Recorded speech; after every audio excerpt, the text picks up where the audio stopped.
కాంగ్రెస్ ప్రభుత్వం రైతుల జీవితాలతో చెలగాటమాడుతుందని కేంద్ర మంత్రి కిషన్ రెడ్డి విమర్శించారు. రాష్ట్రంలో ధాన్యం సేకరణ అధ్వానంగా ఉందన్నారు. దళారీలు, అధికారులు, ప్రభుత్వం మధ్య రైతులు నలిగిపోతున్నారని ఆవేదన వ్యక్తం చేశారు. భాజపా చేపట్టిన బస్సు యాత్రతోనే రాష్ట్ర ప్రభుత్వంలో చలనం వచ్చిందన్నారు. కేంద్రం ధాన్యం తీసుకోవట్లేదని ముఖ్యమంత్రి, మంత్రులు చెబుతున్నారన్నారు. ధాన్యం సేకరణ రాష్ట్ర ప్రభుత్వం పని అని స్పష్టం చేశారు. ఖరీఫ్లో 58.96 లక్షల మెట్రిక్ టన్నుల ధాన్యం కొంటామని కేంద్రం, రాష్ట్రం మధ్య ఒప్పందం కుదిరిందని వివరించారు. కమిషన్లు, రియల్ ఎస్టేట్ పైనే ప్రభుత్వం దృష్టి పెట్టిందని కిషన్ రెడ్డి విమర్శించారు. ధాన్యం కొనుగోలు విషయంలో రాష్ట్ర ప్రభుత్వానికి సరైన ప్రణాళిక లేదని ఎద్దేవా చేశారు. 53 లక్షల మెట్రిక్ టన్నులు కేంద్ర ప్రభుత్వం కొనడానికి అంగీకరించింది. మరి కనీసము అది కొనడానికి ప్రభుత్వానికి వచ్చే ఇబ్బంది అని అడుగుతా ఉన్నాను. ఇంకా మీరు పూర్తి చేయలేదు కదా.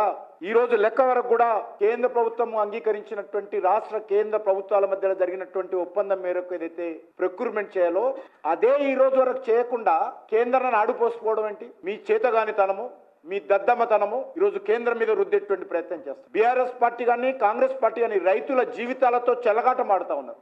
ఈ ప్రభుత్వం ముందు చూపు చర్యలు ఏమీ తీసుకోలేదు. ముఖ్యంగా సన్న బియ్యం సేకరిస్తారు, దొడ్డు బియ్యం గాలికి వదిలేశారు. దొడ్డు బియ్యం పండించేట్టు రైతుల పరిస్థితి, వాళ్ళ భవిష్యత్ ఏంది, వాళ్ళ బతికేంది ఎప్పుడైనా ఆలోచించిందా ఈ ప్రభుత్వం? దొడ్డు బియ్యం కావాల్సినటువంటి మేలు రకమైనటువంటి విత్తనాల సరఫరా చేశారా?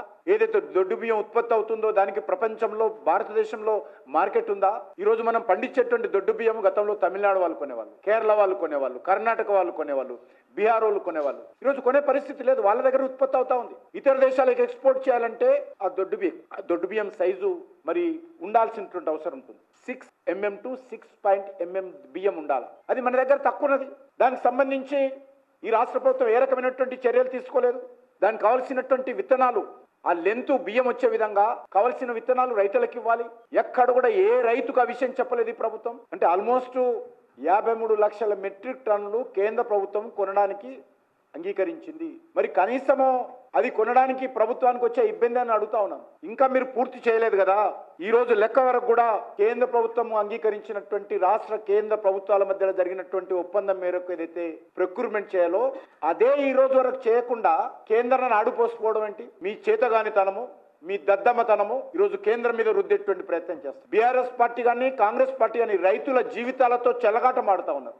ఈ ప్రభుత్వం ముందు చూపు చర్యలు ఏమీ తీసుకోలేదు. ముఖ్యంగా సన్న బియ్యం సేకరిస్తారు, దొడ్డు బియ్యం గాలికి వదిలేశారు. దొడ్డు బియ్యం పండించేట్టు రైతుల పరిస్థితి, వాళ్ళ భవిష్యత్ ఏంది,